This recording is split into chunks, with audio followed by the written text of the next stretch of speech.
मेरी बहन को ब्लड कैंसर था, जिसके लिए मुझे पैसों की ज़रूरत थी। डॉक्टर ने कह दिया था कि इनका फ़ौरन ऑपरेशन होना ज़रूरी है, वरना जान का खतरा हो सकता है। उस शहर की एक बड़ी बिजनेस वुमन ने ऐलान किया था कि जो इंसान मेरी बेटी से शादी करेगा, मैं उसे 50 लाख रुपए दूंगी। ये सुनते ही मैंने सोच लिया था कि मैं शादी करूंगा और अपनी बहन का इलाज कराऊंगा। शादी के बाद जब मैं पहली बार अपनी दुल्हन के बड़े से कमरे में गया, तो मैंने मुस्कुराकर उसे देखा। जब मैंने उसका चेहरा देखा, तो वो इतनी खूबसूरत थी कि कोई भी दिल हार बैठता। लेकिन अगले ही लम्हे जब मैंने उसे ध्यान से देखा, तो मेरे पैरों के नीचे से ज़मीन निकल गई थी, क्योंकि मेरा नाम अक्षय है। मैं एक बहुत ही गरीब घर से हूँ। गरीबी का एहसास मुझे उस वक्त से है जब से मैंने होश संभाला था। हम 4 बहन भाई हैं और मैं सबसे बड़ा हूँ। मेरी उम्र इस वक्त मुश्किल से 15 साल थी, जब हालात ने मुझे वक्त से पहले ही बड़ा कर दिया था। मेरे पापा नशा करते थे और माँ लोगों के घर में काम करके हमारा पेट पालती थी। पापा को नशे की ऐसी लत लगी हुई थी जो उन्हें अंदर ही अंदर दीमक की तरह चाट रही थी। घर में हर दिन एक नया तमाशा होता था। पैसे निकाल, वरना जान से मार दूंगा तुझे आज, मैं कह रहा हूँ। पापा ने एक रात माँ को बालों से पकड़कर उन्हें जमीन पर घसीटते हुए चिल्लाकर कहा था। उनकी आंखें लाल थी और हाथ कांप रहे थे। ऊपर वाले से डरिए, मेरे पास कुछ नहीं है। आज मालकिन ने पैसे नहीं दिए। माँ रोते हुए हाथ जोड़ रही थी। उनके चेहरे पर पहले से मौजूद जख्मों के निशान साफ नजर आ रहे थे। मैंने ये नज़ारा देखा तो मुझसे रहा नहीं गया। मैंने आगे बढ़कर पापा का हाथ पकड़ लिया। पापा, छोड़िए माँ को, क्यों मार रहे हैं? आपको बिल्कुल भी रहम नहीं आता? मैंने पूरी ताकत से पापा को पीछे धकेला। तू मुझे रोकेगा? कल का पैदा हुआ, अब बाप के आगे खड़ा होगा। पापा ने एक जोरदार थप्पड़ मेरे मुंह पर दे मारा। मेरी नाक से खून बहने लगा, लेकिन मैं अपनी जगह से नहीं हिला।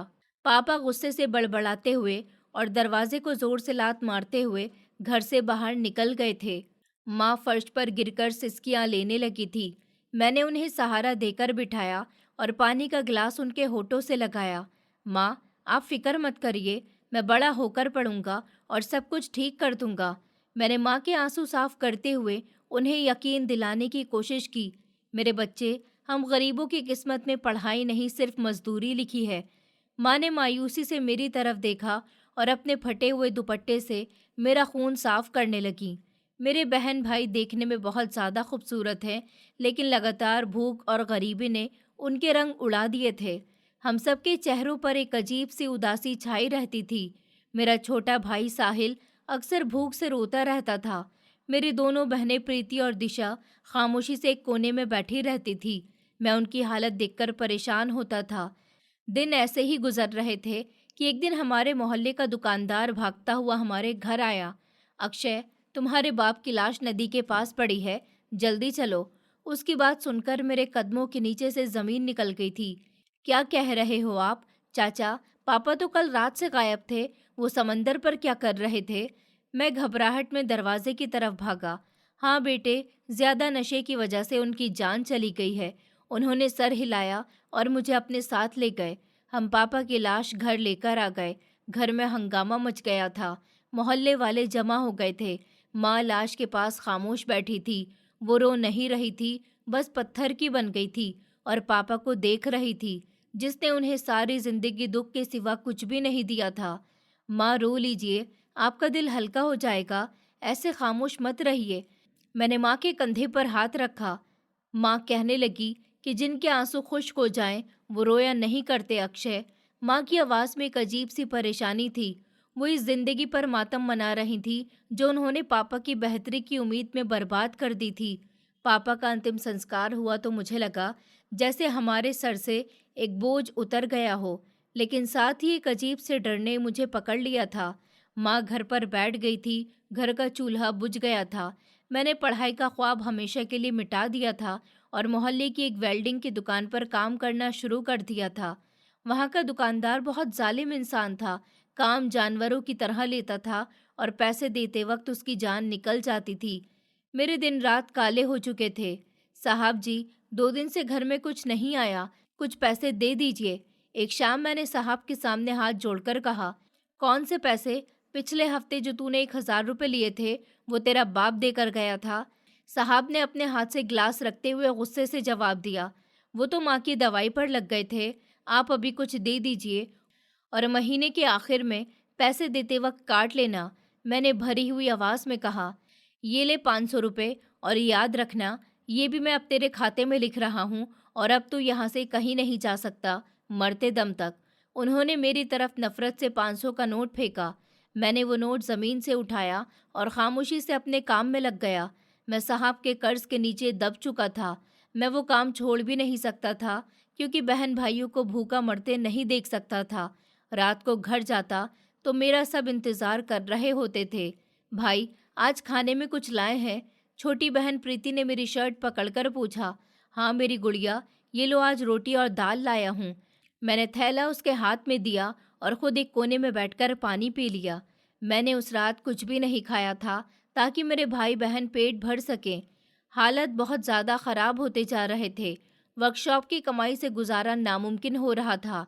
मैंने फैसला किया कि मुझे कुछ और भी करना होगा। वर्कशॉप से रात 8 बजे छुट्टी होती थी। मैंने वहाँ से सीधा एक छोले पूरी की दुकान पर काम करना शुरू कर दिया।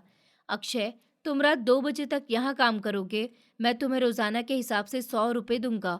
छोले पूरी वाले दुकानदार ने मुझे शर्तें बताईं। मुझे मंजूर है भाई, बस आप पैसे रोज़ दे देना। मैंने फ़ौरन हाँ कह दिया था। मुझे पैसों की बहुत ज़रूरत थी। अब मैं सुबह 8 बजे से रात के 8 बजे तक वर्कशॉप पर होता था और फिर रात 8 बजे से 2 बजे तक दूसरी दुकान पर बर्तन धोता था और लोगों को प्लेटें पकड़ाता था। दिन रात की इस मेहनत ने मेरे शरीर को तोड़कर रख दिया था, लेकिन घर का चूल्हा जलने लगा था। कभी कभी दुकान वाला बचा हुआ खाना मुझे दे देता, जो मैं घर लेकर आ जाता था। आज आप हमारे लिए क्या लाए हैं? मेरा छोटा भाई मेरे घर में आते ही मेरे पैरों से लिपट गया था। आज मैं तुम सबके लिए छोले भटूरे लाया हूँ, सब मिलकर खाएंगे। मैंने मुस्कुराते हुए थैली उसके हाथ में दी। उनके चेहरे की खुशी देखकर मेरी सारी थकान उतर जाती थी। तुमने कुछ खाया है अक्षय? तेरा चेहरा उतर गया है मेहनत कर करके। माँ ने मेरी थकान से चूर आंखों में देखते हुए कहा। मैंने खा लिया माँ, आप लोग खा लीजिए, मुझे नींद आ रही है। मैंने झूठ बोला और चारपाई पर गिरते हुए नींद की वादी में चला गया। जिंदगी एक डगर पर चलने लगी थी कि अचानक एक मुसीबत ने घेरा था। मेरी बहन दिशा को बहुत बुखार रहने लगा था। बुखार किसी भी सूरत में टूटने का नाम नहीं ले रहा था। वो सारा दिन खांसती रहती थी और बुखार में तपती रहती थी। चलो दिशा, किसी अच्छे डॉक्टर को दिखाते हैं, तुम्हारी हालत बहुत ख़राब होती जा रही है। मैंने एक दिन दिशा के तपते हुए माथे पर पट्टियाँ रखते हुए कहा। नहीं भाई, इन्हीं दवाइयों से ठीक हो जाएगा, आप अपने पैसे बर्बाद मत करिए। दिशा ने हंसते हुए जवाब दिया। कैसे बर्बाद न करूं? तुम्हारी जान से बढ़कर कुछ नहीं है मेरे लिए। मैंने सख्ती से कहा और उसे मोहल्ले के क्लिनिक पर ले गया। डॉक्टर ने कुछ दिन की दवाइयाँ दी, लेकिन फिर भी कोई फर्क नहीं पड़ा। बुखार बढ़ता गया और दिशा और ज्यादा कमजोर होती गई। उसका वजन तेजी से गिरने लगा। अक्षय बेटा, इसका बुखार आम बुखार नहीं है, तुम इसे शहर के बड़े अस्पताल में ले जाओ, वहाँ इसके कुछ टेस्ट होंगे। यहाँ मेरा इलाज काम नहीं कर रहा। क्लिनिक वाले डॉक्टर ने परेशानी से मुझे दिलासा दिया। मैंने अपने छोटे भाई साहिल को एक दुकान पर काम पर लगवाया ताकि वो घर का खर्चा चला सके और छोटी बहन प्रिया और माँ का ध्यान रख सके। मैं वर्कशॉप के साहब के पास गया।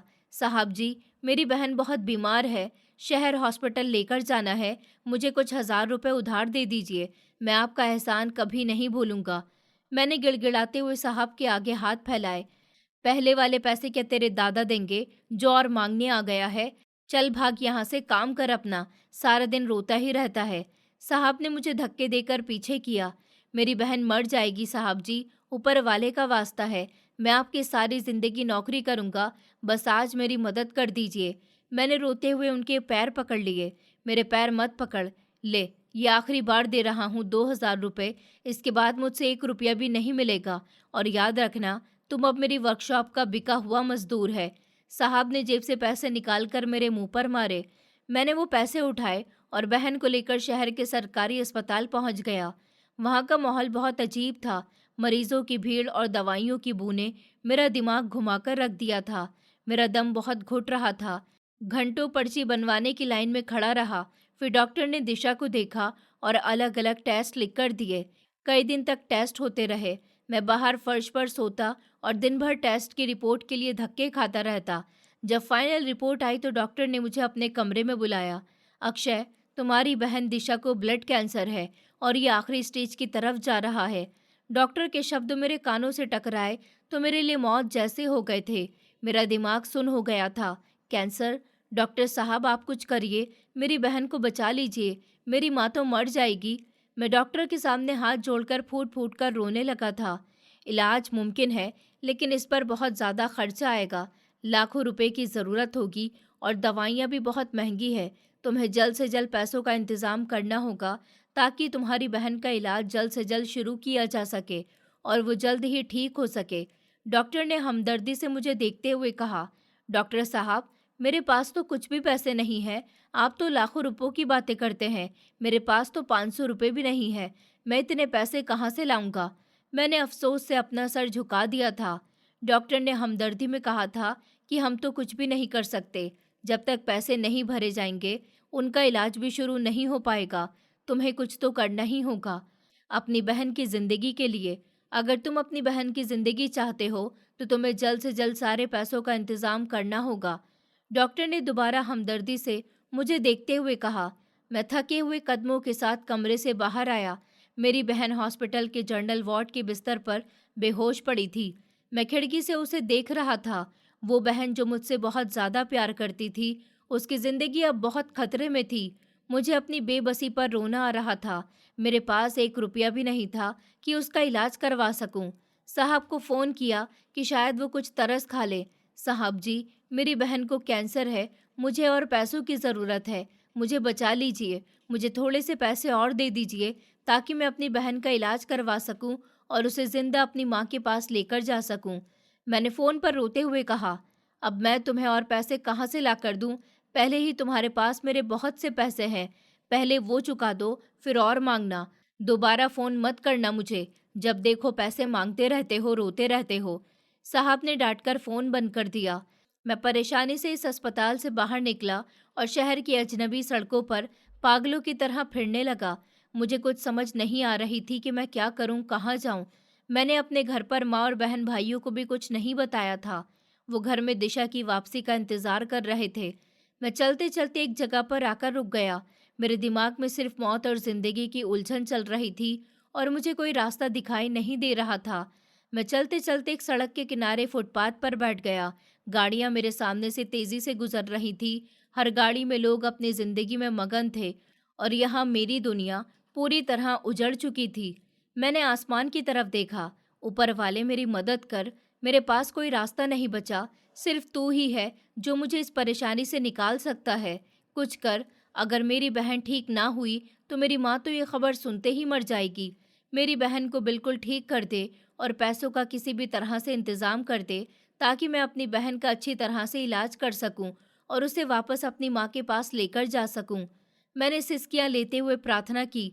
मुझे अपनी बहन का वो चेहरा याद आ रहा था जब वो बचपन में मेरे गले लगा करती थी। वो हाथ याद आ रहे थे जब वो मेरी टांगें दबाया करती थी। मेरी बहन दिशा ने कभी भी मुझसे कुछ नहीं मांगा था। उसकी ज़िंदगी का सिर्फ एक ही मकसद था कि हम सब खुश रहें। आज वो इस खुशी को अधूरा छोड़कर मौत के दरवाजे पर खड़ी थी। मैंने अपने आंसू साफ किए और दोबारा उठकर खड़ा हो गया। मुझे हार नहीं माननी थी।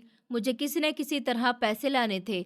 मुझे कुछ भी करके सारे पैसों का इंतज़ाम करना था ताकि मेरी बहन की ज़िंदगी बच सके।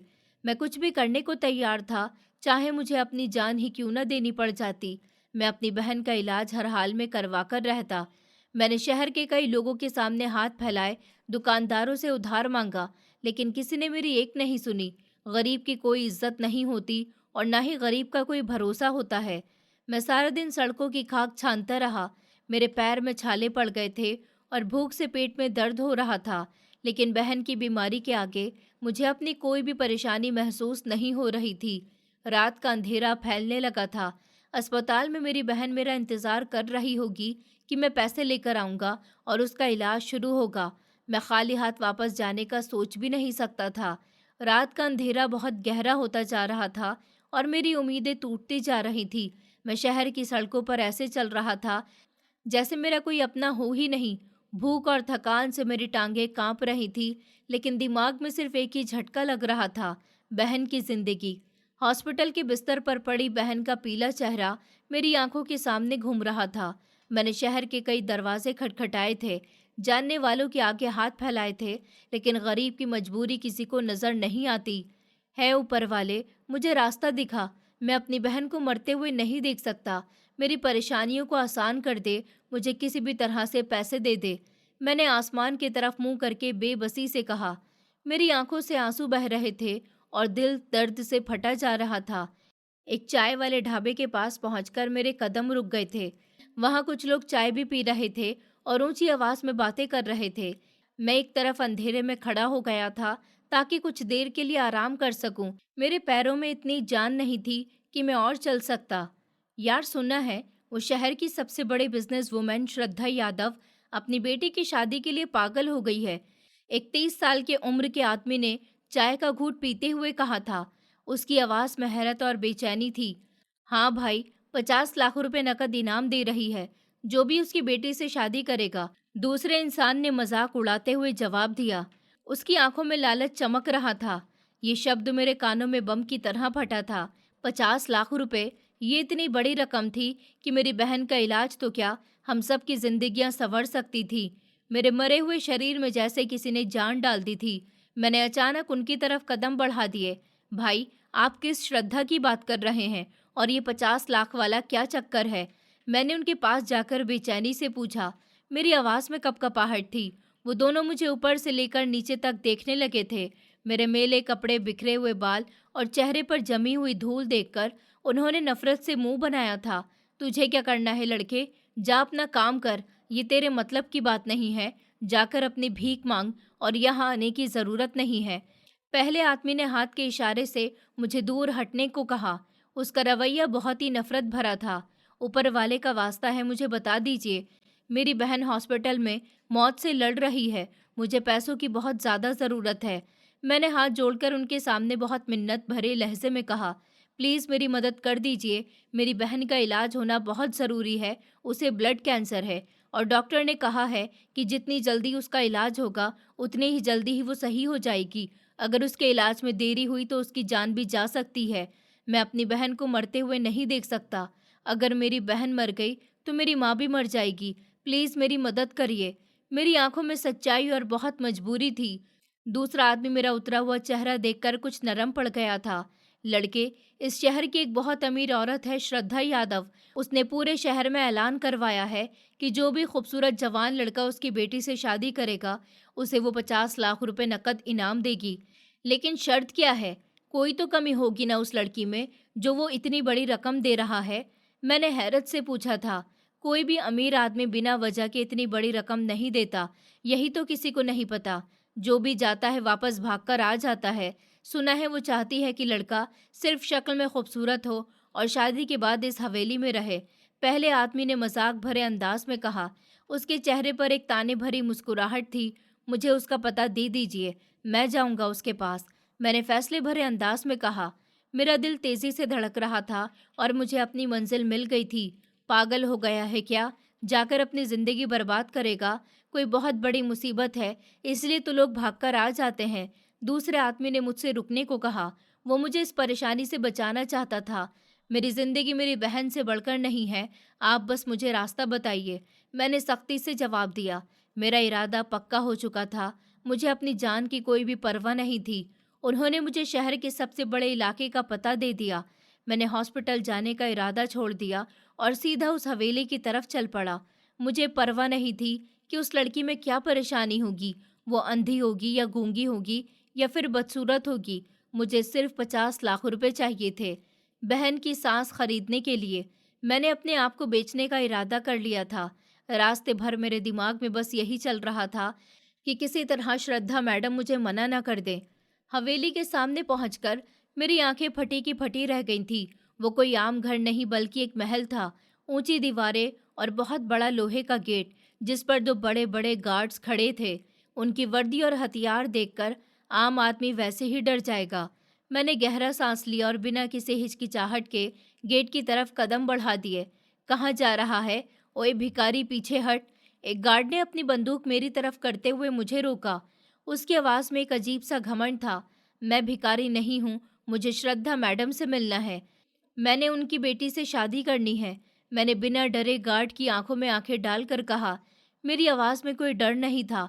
दोनों गार्ड एक दूसरे की तरफ देखकर जोर जोर से हंस पड़े थे। उनकी हंसी रात की खामोशी में बहुत बुरी लग रही थी। शक्ल देखी है अपनी तूने, जाकर नाली में मुंह धोकर आ, फिर श्रद्धा यादव से मिलने का सोचना। दूसरे गार्ड ने मुझे कंधे से धक्का देते हुए पीछे किया। मैंने कहा, मुझे अंदर जाने दो, मेरा वक्त बर्बाद मत करो, वरना श्रद्धा यादव को बताऊंगा कि तुम लोगों ने एक इंसान को रोका है। मैंने अपनी जगह पर मजबूती से खड़े रहते हुए उसे सख्त वार्निंग दी थी। मेरा गुस्सा काबू से बाहर हो रहा था। गार्ड मेरी बात सुनकर थोड़ा सा हिचकिचाया था। शायद उन्हें मैडम का हुक्म था कि जो भी आएगा उसे रोका ना जाए। इसी बीच एक बूढ़ा नौकर गेट के अंदर से बाहर आया। उसके कपड़े साफ सुथरे थे और वो हवेली का कोई पुराना नौकर लग रहा था। क्यों शोर मचा रखा है तुम लोगों ने? कौन है ये लड़का? बूढ़े नौकर ने गार्ड से गुस्से से पूछा। चाचा जी, ये लड़का कह रहा है कि इसे मैडम से मिलना है, शादी वाले ऐलान का सुनकर आया है। गार्ड ने मेरी तरफ इशारा करते हुए जवाब दिया। उसके लहजे में अब भी ताना था। बूढ़े नौकर ने मुझे गौर से देखा। उसकी आंखों में एक अजीब सी हमदर्दी और अफसोस भर आया। बेटा, तुम बहुत छोटी उम्र के हो और शक्ल से इज्जतदार घर के लगते हो। मेरी मानो तो यहाँ से चले जाओ। बूढ़े आदमी ने बहुत ही नरमी से मुझे समझाने की कोशिश की। नहीं चाचा, मैं नहीं जाऊँगा। मुझे पैसों की बहुत ज़रूरत है। आप मुझे एक बार श्रद्धा यादव से मिलवा दीजिए, मैंने मिन्नत भरे लहजे में कहा। लेकिन मेरे खड़े होने का अंदाज बता रहा था कि मैं वापस नहीं जाऊँगा। तुम्हें अंदाज़ा नहीं है कि तुम किसी मुसीबत पर हाथ डालने जा रहे हो। यहाँ रोज़ 10 लड़के आते हैं और सच्चाई जानकर दुम दबाकर भाग जाते हैं। अपनी जान दांव पर मत लगाओ। बूढ़े आदमी ने मेरे कंधे पर हाथ रखकर बहुत ही सीरियस लहजे में कहा था। वो सच में मेरा भला चाह रहा था। मेरी जिंदगी पहले ही बर्बाद हो चुकी है चाचा। मेरी बहन कैंसर के बिस्तर पर पड़ी है। अगर उसे बचाने के लिए मुझे आग में भी कूदना पड़ा तो मैं कूद जाऊंगा। उसे ब्लड कैंसर है। डॉक्टर ने बताया है कि अगर उसका इलाज नहीं हुआ तो उसका बचना मुश्किल होगा और इलाज जल्द से जल्द होना है। मैं अपनी बहन के लिए कुछ भी करने को तैयार हूँ। मेरी आवाज़ भर आई थी, लेकिन मैंने आंसुओं को आंखों में ही रोक लिया था। मुझे कमज़ोर नहीं पड़ना था। बूढ़ा नौकर मेरी मजबूरी सुनकर खामोश हो गया। उसने एक लंबी सांस भरी और मायूसी से सर हिलाया। लालच और मजबूरी इंसान से क्या कुछ नहीं करवाती। ठीक है, अंदर आ जाओ, लेकिन याद रखना, बाद में पछताने का कोई फायदा नहीं होगा। उसने गार्ड को इशारा किया और भारी लोहे का गेट मेरे लिए खोल दिया गया। मैं हवेली के अंदर आया। अंदर का नज़ारा बाहर से भी ज्यादा खूबसूरत था। कीमती गाड़ियां, बड़े बड़े फव्वारे और हर तरफ हरियाली थी। रात के वक्त भी हवेली में दिन जैसा उजाला था। मेरे लिए ये सब मिट्टी के बराबर था। मेरा मकसद सिर्फ वो 50 लाख रुपए थे। बूढ़ा नौकर मुझे एक बहुत बड़े हॉल की तरफ ले गया। यहाँ खड़े रहो, मैं मैडम को बुलाकर लाता हूँ, और खबरदार किसी चीज़ को हाथ मत लगाना। नौकर ने मुझे सख्ती से कहा और बड़े दरवाजे के पीछे गायब हो गया। मैं इस खूबसूरत हॉल में खड़ा था। चारों तरफ कीमती सोफे और बड़े बड़े झूमर लगे हुए थे। फर्श इतना चमकदार था कि उसमें मेरी शक्ल साफ नजर आ रही थी।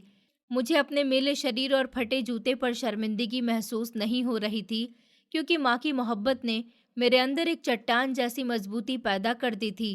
कुछ और नौकर भी वहां से गुजरे और मुझे अजीब नज़रों से देखकर आपस में बातें करने लगे थे। एक और जाल में फंसने आ गया है। शक्ल तो अच्छी है बेचारे की, एक नौजवान नौकरानी ने दूसरी से कहा। उनकी आवाज़ मेरे कानों तक साफ पहुंच रही थी। पैसे की भूख इंसान को अंधा कर देती है। मुझे क्या पता अंदर क्या चल रहा है, कौन सा खंजर रखा है जो मेरी गर्दन काटेगा।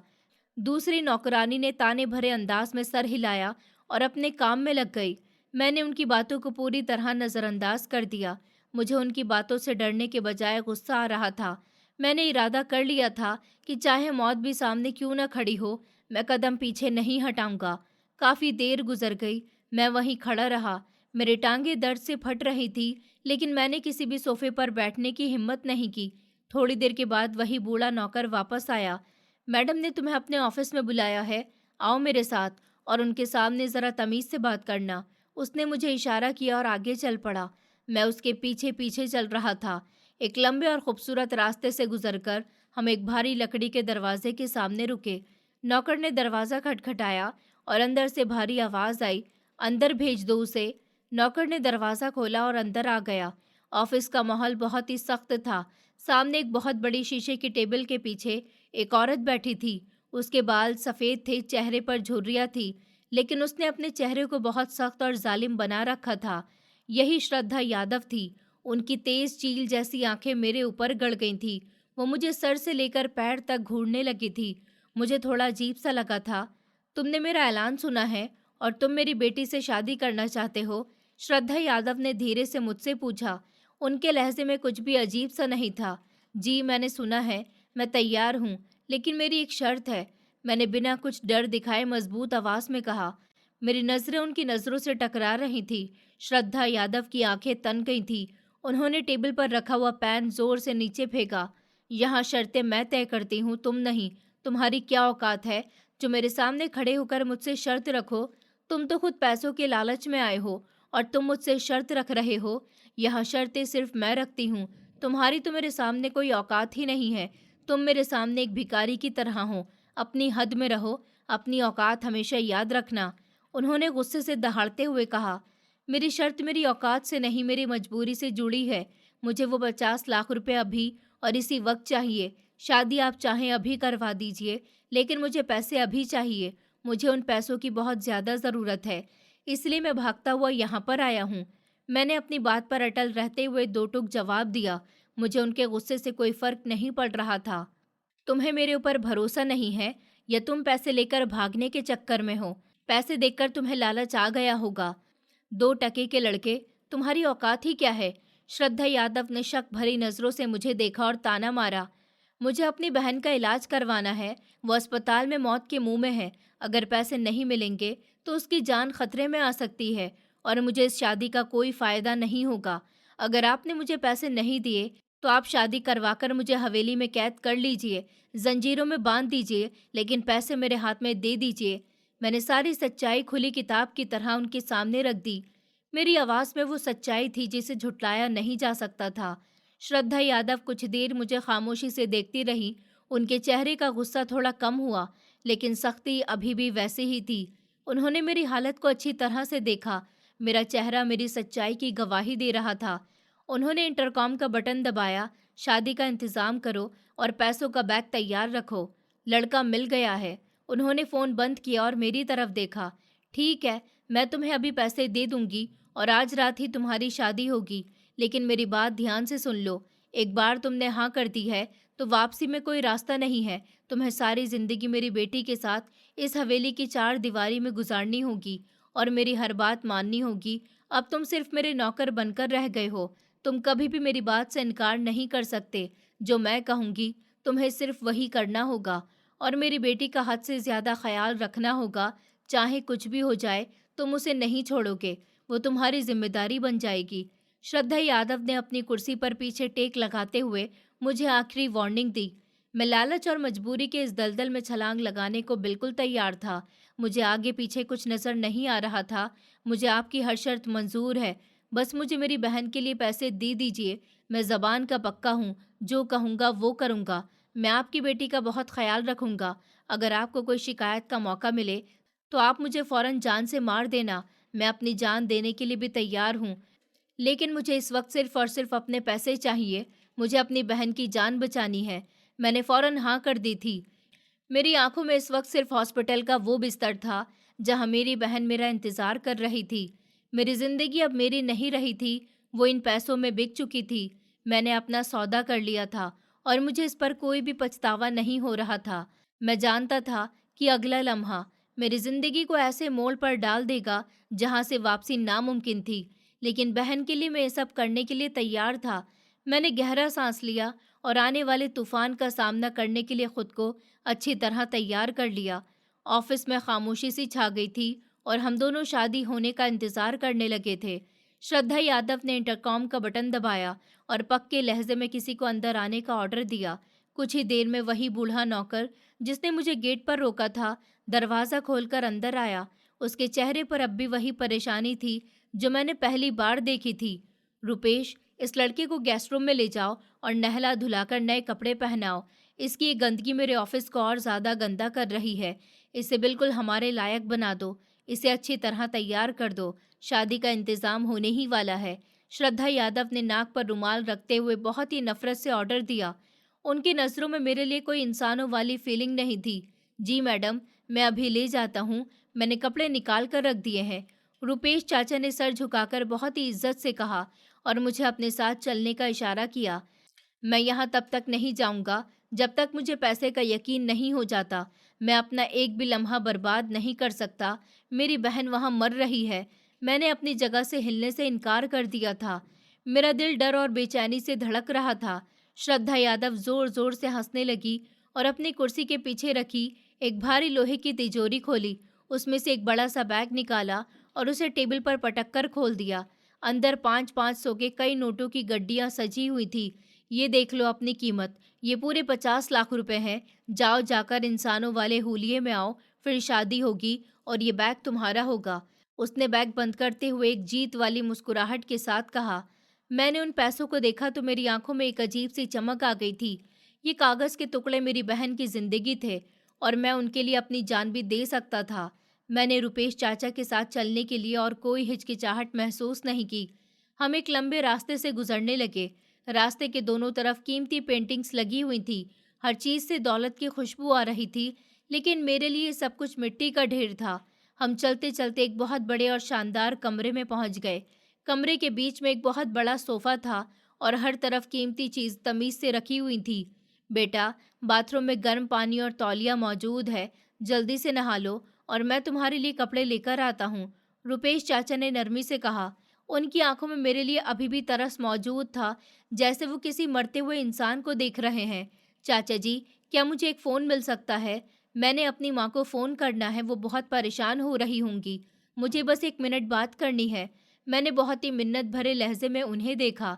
यहाँ के उसूल बहुत सख्त हैं बेटा, लेकिन तुम नहाकर निकलो, मैं अपना मोबाइल तुम्हें दे दूंगा, जल्दी बात कर लेना। उन्होंने दरवाज़ा बंद करते हुए मुझे तसल्ली दी। मैं बाथरूम में गया। वो जगह पूरे घर से भी बड़ी और शानदार थी। फर्श पर इतनी चमक थी कि इंसान फिसल जाए। मैंने शीशे में अपने आप को देखा।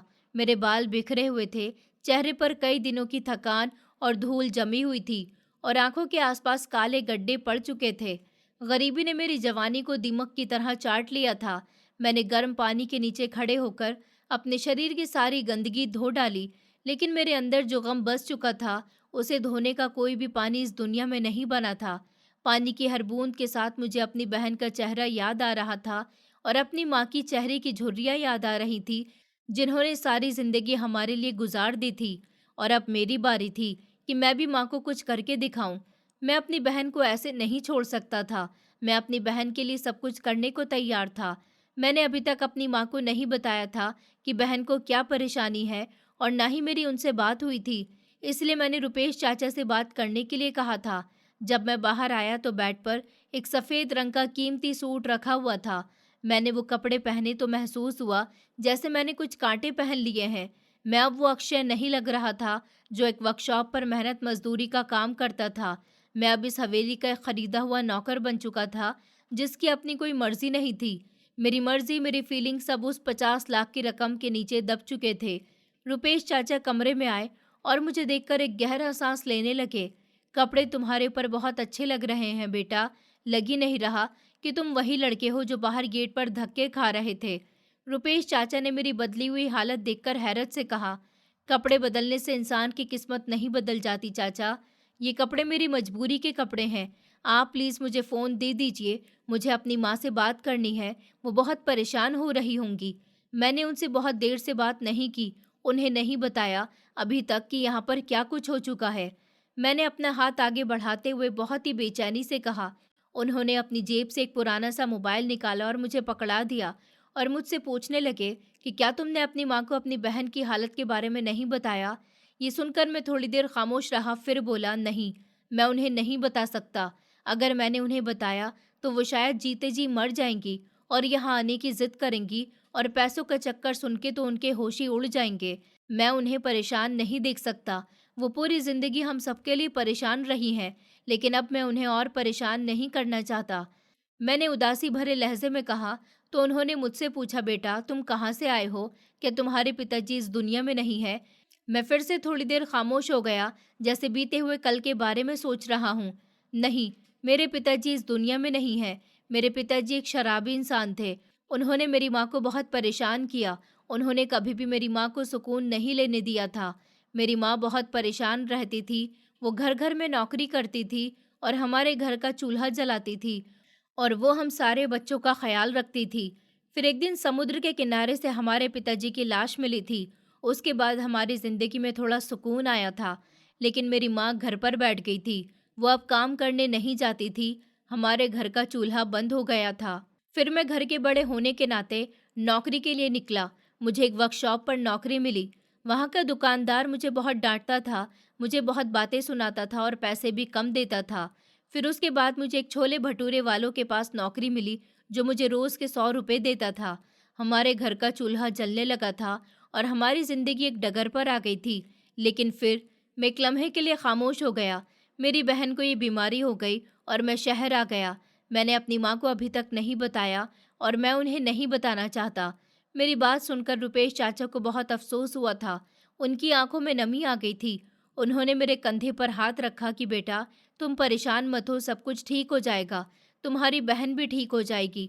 ऊपर वाला सब कुछ अच्छा करेगा।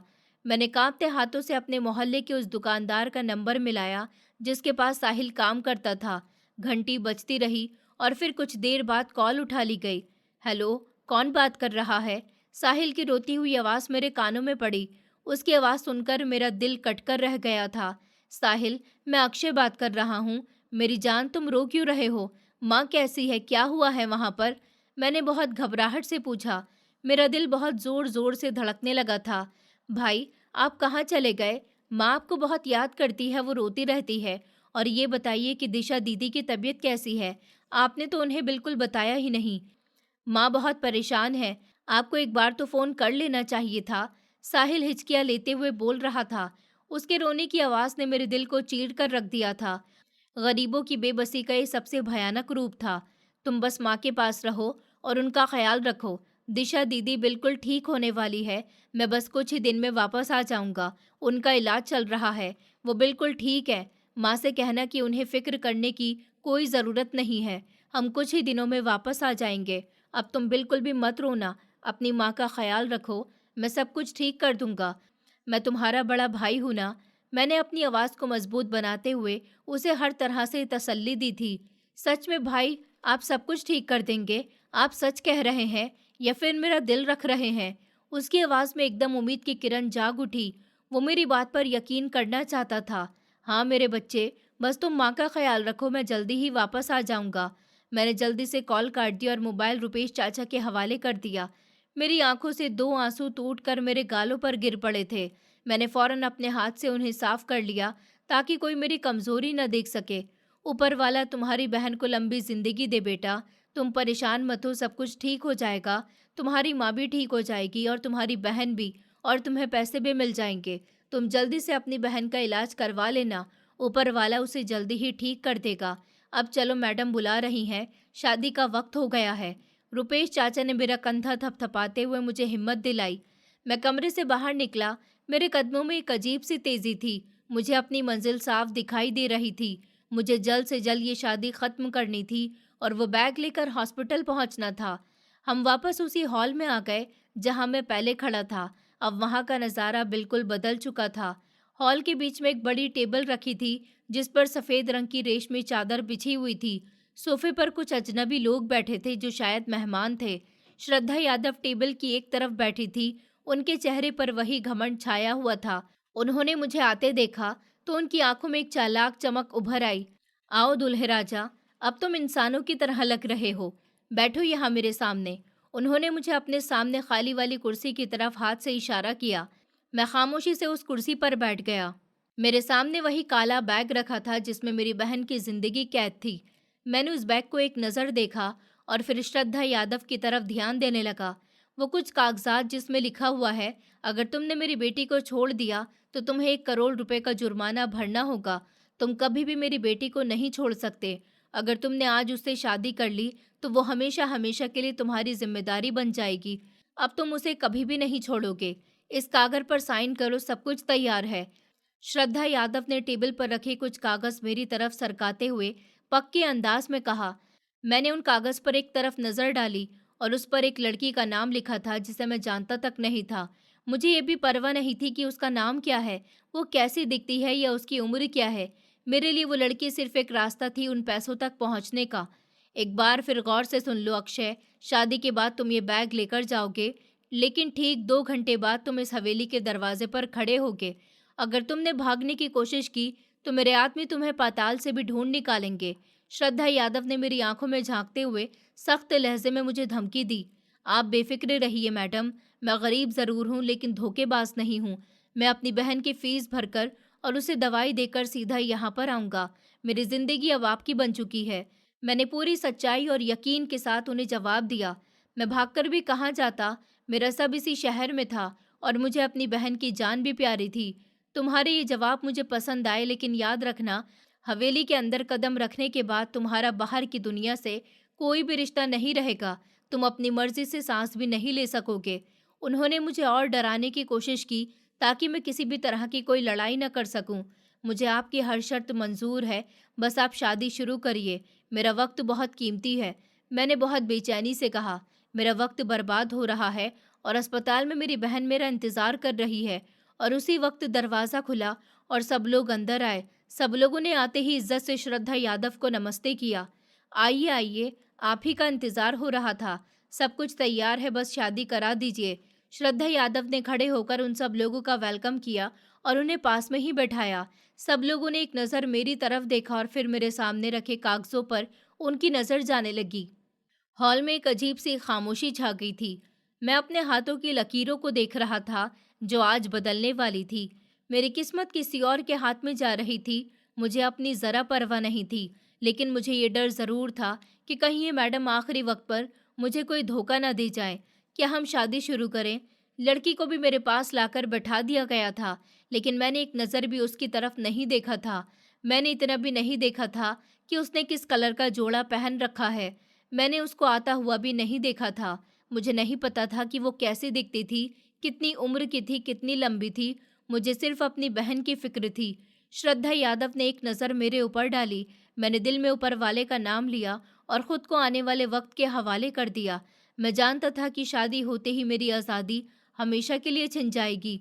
मैं एक ऐसी जेल में कैद होने जा रहा था जिसकी चाबियां उस घमंडी औरत के पास थी, लेकिन मेरे दिमाग के पर्दे पर सिर्फ मेरी बहन का चेहरा और माँ की तकलीफ में डूबी हुई आवाज़ घूम रही थी।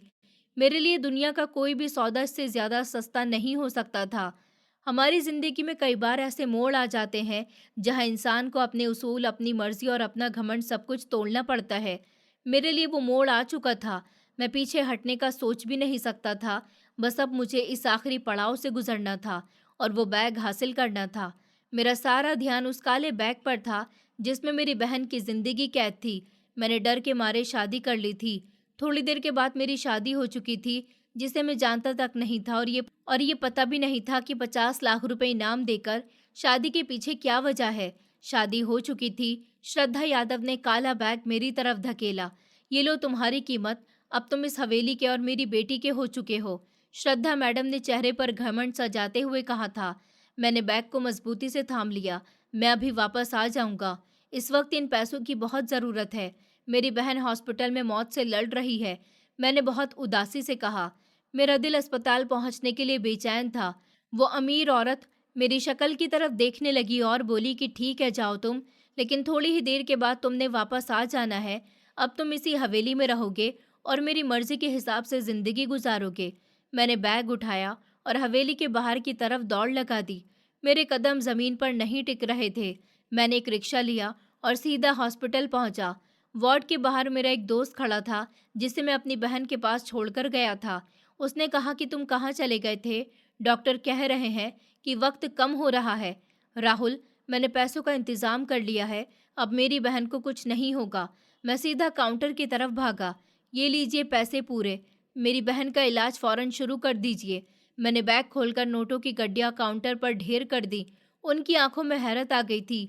डॉक्टर साहब जल्दी करिए, मैंने फ़ीस जमा कर दी है, मेरी बहन को बचा लीजिए। मैंने वार्ड में आते ही डॉक्टर का हाथ पकड़ते हुए कहा था, तुमने सच में इतनी जल्दी कमाल कर दिया लड़के। हम अभी इलाज शुरू करते हैं, तुम बाहर इंतजार करो। डॉक्टर ने फौरन नर्स को बुलाना शुरू कर दिया। मैंने बहन के इलाज के लिए पैसे हॉस्पिटल में जमा करवा दिए। मेरी बहन का इलाज शुरू हो चुका था। मुझे मजबूरी में वापस जाना पड़ा। मैंने राहुल से कहा कि मैं जल्द ही वापस आ जाऊंगा। मेरा दिल वहीं अस्पताल में था, लेकिन मेरा शरीर उस हवेली का नौकर बन चुका था। रात के पिछले पहर में हवेली के गेट पर दोबारा खड़ा था। गार्ड ने दरवाज़ा खोला और अंदर रुपेश चाचा मेरा इंतज़ार कर रहे थे। आओ बेटा, अब यह हवेली ही तुम्हारी किस्मत है। मैं तुम्हें तुम्हारे कमरे तक ले चलता हूँ। रुपेश चाचा ने अफसोस से कहा और मुझे साथ लेकर चल पड़े। मुझे हवेली के एक बहुत बड़े कमरे में भेज दिया गया और मुझे बताया गया कि इसी कमरे में मेरी दुल्हन है। मैंने भारी लकड़ी का दरवाज़ा धकेला और अंदर चला गया। कमरे की सजावट किसी बादशाह के महल के जैसी थी। लाल गुलाबों की पत्तियों की खुशबू पूरे कमरे में फैली हुई थी। वहां पर एक लड़की दुल्हन के कपड़ों में बेड पर बैठी थी और बड़ा सा घूंघट निकाला हुआ था। मेरा दिल तेजी से धड़कने लगा। मैं धीरे धीरे कदम बढ़ाता हुआ बेड के पास जाकर रुका। मेरे हाथ कांप रहे थे। जैसे ही मैंने उसका घूंघट ऊपर उठाया तो देखकर मैं हैरान रह गया। वो इतनी खूबसूरत थी कि मैं अचानक सर गिराता चला गया और मैं ऊपर वाले का शुक्र करने लगा। उसका चेहरा चांद की तरह चमक रहा था और मासूमियत उसकी झुकी हुई आंखों में झलक रही थी। लोग तो कह रहे थे कि ज़रूर इस अमीर औरत की बेटी में कोई खराबी होगी, कोई बुराई होगी, लेकिन वो तो बहुत खूबसूरत थी। लेकिन अगले ही लम्हे जैसे ही मैंने अपना सर उठाया तो मेरे पैरों के नीचे से ज़मीन निकल गई। मेरा सारा शरीर सुन्न हो गया क्योंकि मैंने देखा कि वो चल फिर नहीं सकती। वो लाचार थी। बेड के बिल्कुल साथ ही एक व्हीलचेयर रखी हुई थी और उसकी दोनों टांगें बिल्कुल बेजान थी। मेरे दिमाग में श्रद्धा यादव की बातें गूंजने लगी थी। 50 लाख का इनाम इस लाचारी की कीमत थी। उसकी आंखों में आंसू थे और मेरी तरफ देखते हुए बोली थी, तुम मुझे छोड़ोगे तो नहीं ना। उसके चेहरे की मासूमियत और खूबसूरती देखते हुए न जाने क्यों मुझे उस लाचार लड़की पर बहुत ज़्यादा प्यार आया था। मैंने सारी जिंदगी गरीबी की ठोकर खाई थी, लेकिन इस लड़की ने दौलत के ढेर पर बैठकर लाचारी की परेशानी सही थी। मैंने तुम्हें मैं तुम्हें क्यों छोड़ूंगा? मेरी तुमसे श... मैंने तुमसे शादी की है और मैं तुम्हारा हर हाल में साथ दूंगा। मैंने उसके पास बैठते हुए बहुत नरमी से जवाब दिया। हाँ, मैंने शादी लालच में की थी, पैसों की खातिर की थी, लेकिन सच में मुझे उस लड़की से न सिर्फ हमदर्दी थी, बल्कि न जाने क्यों एक अजीब से अपनेपन का एहसास हो रहा था। उसकी टांगें बिल्कुल बेजान थी। तो वो बोली, जब मेरी माँ ने आपसे मेरी परेशानी छुपाई, लेकिन मैं कुछ छुपाना नहीं चाहती। एक हादसे की वजह से बचपन से मैं लाचार हो गई थी। उसने सिसकियाँ लेते हुए अपने दिल का बोझ हल्का करना शुरू किया। इसलिए तो मेरी माँ चाहती थी कि मेरी किसी अच्छे और हमदर्द लड़के से शादी हो। यहाँ बहुत लड़के आए। मेरी माँ ने उन्हें बहुत जज किया और सिर्फ उन्हें लालची देखकर वापस भेज दिया, लेकिन तुम पर भरोसा किया। उसकी बातों ने मेरे अंदर की लालच को हमेशा के लिए मार दिया था। मुझे श्रद्धा यादव का वो सख्त रवैया अब एक माँ की मजबूरी लग रहा था, जो अपनी लाचार बेटी के लिए एक सच्चा इंसान ढूंढ रही थी। मेरी माँ ने दौलत कमाई, लेकिन मेरी टांगें नहीं खरीद सकी। वो हर रात मेरे दुख में रोती हैं। उन्हें लगता है कि उनकी दौलत ने मुझे अकेला कर दिया। उसने अपने आंसू साफ करते हुए मुझे अपनी माँ के छुपे दर्द के बारे में बताया। दौलत इंसान को सुकून नहीं देती, सुकून तो इंसान के दिल में होता है, और मुझे तुम्हारे साथ सुकून महसूस हो रहा है। मैंने उसके हाथ अपने हाथों में लेकर उसे यकीन दिलाया। क्या सच में तुम मेरा साथ पूरी जिंदगी दोगे? लोग तुम्हें ताना देंगे कि तुमने पैसों के लिए एक लाचार लड़की से शादी की है। उसने शक और डर से मेरी आंखों में देखते हुए सवाल किया।